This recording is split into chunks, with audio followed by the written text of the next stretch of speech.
Good morning. My name is David O'Connor. I'm the Executive Director of Maple, and I have the pleasure of talking to you about Maple. But let me start with a reminder for those of you who tweet. Please tweet so we can get the word out about what we're doing here with Maple.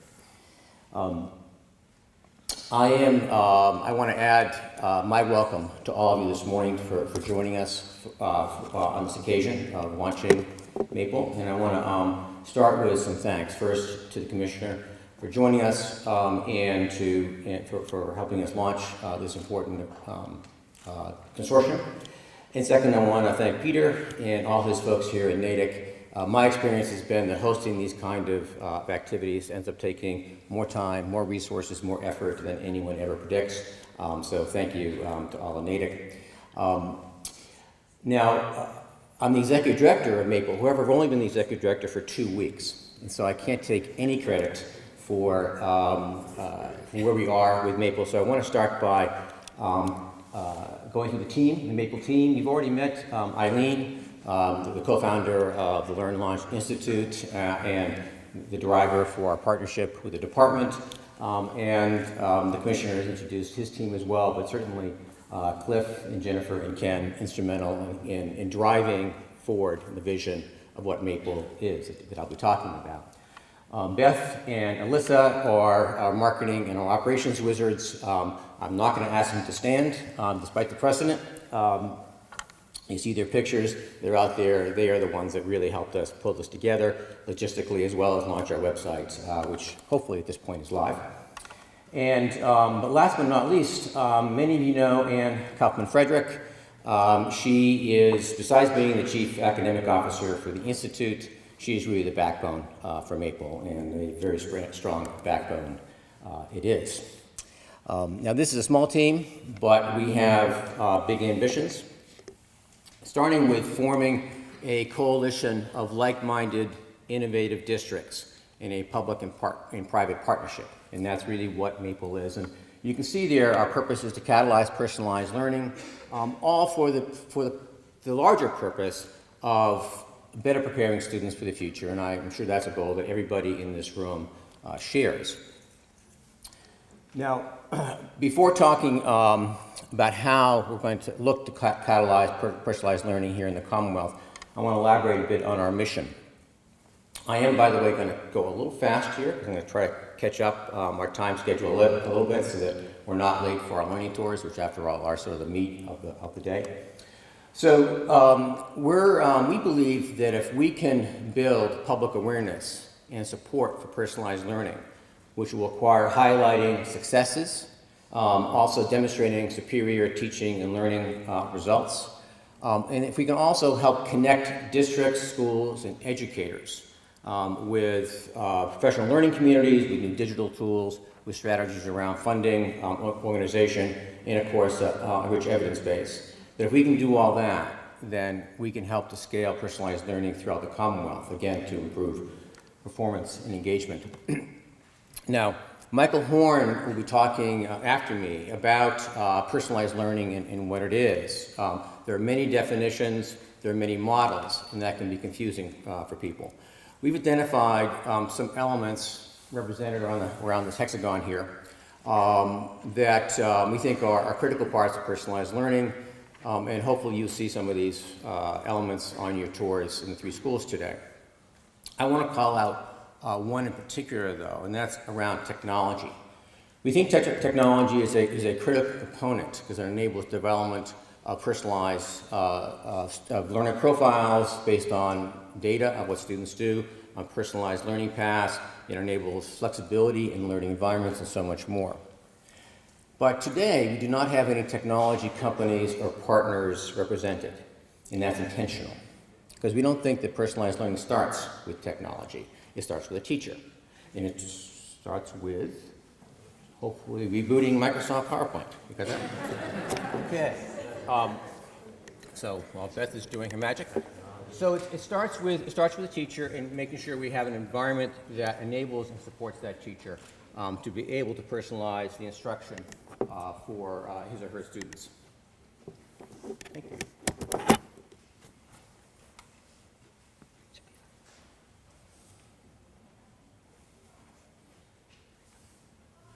Great. Now, one might ask, what's the imperative for the state to implement personalized learning? Because after all, we have the best public school system in the country, and as the commissioner was just saying, we actually rank up there with the best educational systems in the world. So what's the imperative? Well, unfortunately, one number never tells the full story. So here's another number. It tells a different story. It tells us that education here in the state is a little more complicated than the first number shows. So we have a significant achievement gap to deal with. And so clearly the schools are working for some students, but not for all students. Now some of that might be around the issue of engagement. So this is actually not, this is a survey, a national survey of about 800,000 students that shows that many are really disengaged. So over half self-report being disengaged in school, and even more disturbing is down below. Over half report being discouraged or feeling stuck, lacking of hope. And so obviously we can't accept these numbers.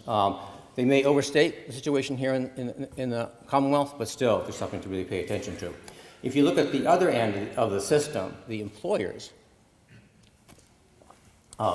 you also see trouble. So this is from a survey of employers here in the state by the Math Business Alliance for Education. And they too see a need to change our schools, to better prepare our students for the workforce of 2020 than of 1980 when I joined the workforce. Okay. Now, so we have a problem to deal with. Personalized learning, we believe, can deal with that. Why do we need MAPLE? An organization, a consortium like MAPLE. Well, some of you may be familiar with this chart. This has to do with the adoption of innovation. It came out of a book called Crossing the Chasm. Some of you may be familiar with that. And Massachusetts is really on the beginning of the path towards personalized learning. It has been well documented, however, that there is a chasm that makes it difficult to go from the early adopters to the early majority. And that's particularly a challenge in education because first you've got very limited resources. And second of all, you have decades and decades of regulations, of laws, of practices, etc. And all of that creates barriers to innovation, barriers to adoption of new approaches and technologies. So MAPLE is designed to help us get across this chasm, to help leverage the great work that's being done by the early adopters. Many in this room here, in the districts that are represented here today, starting with Natick, to leverage that work and to help to spread it across other districts that are not yet there. So, what are our goals with MAPLE? Well, it starts with trying to understand where we are today. And so our first project really is to do a landscape analysis of personalized learning in K-12 in Massachusetts. The idea then is to identify where are the gaps so we can target those gaps. Secondly, connect districts across the innovation spectrum to learn from each other, to provide resources that we can share, to nurture new ideas, discover new ideas around teaching and learning. But none of that is going to really get us across that chasm unless we can also mobilize demand to work to demonstrate the impact of personalized learning, positive impact, so we can get additional resources and get the support for making the kind of changes that have to be made. So there's 4 different strategies. We categorized our strategies into 4 areas: connect, educate, discover, and lead. I'm not going to, some of these I've already mentioned, and of course you can read them faster than I can read them, so I'm not going to go into them here. But one of the things that we're going to be doing is leveraging the machine for event making that the Learn and Launch Institute is. I think Eileen's already mentioned in her presentation about the Institute that we have a big conference in February at the Heinz Convention Auditorium, the Across Boundaries Conference, which brings together 1,000 entrepreneurs, educators, other people that are involved in education. So that's really a great venue for starting to make these kind of connections and leverage. And later this morning, you'll hear from Ann Kaufman-Frederick more information about the kind of events and activities we'll be doing over the next few months. Now, we are a consortium of districts, so I'm thrilled that we have a dozen districts we call Catalyst districts here with us today. A Catalyst member is ones that strategically committed already to personalized learning. In addition, have expressed both an ability and a willingness to share with other districts who are further behind. Our target had been to get to 6 to 10 in our first year. We're at 12, so we're really happy about the start.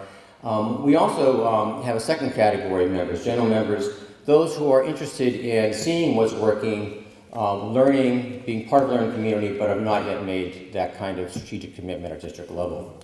And our target is to get to 30 of those by next September. So here are our founding dozen Catalyst districts. Again, we have representatives from all of them here today, so thank you very much for joining us. Now, some of you may notice that the map seems to have been dropped off the left part of the state, not to mention Cape Cod. That's not actually our strategy.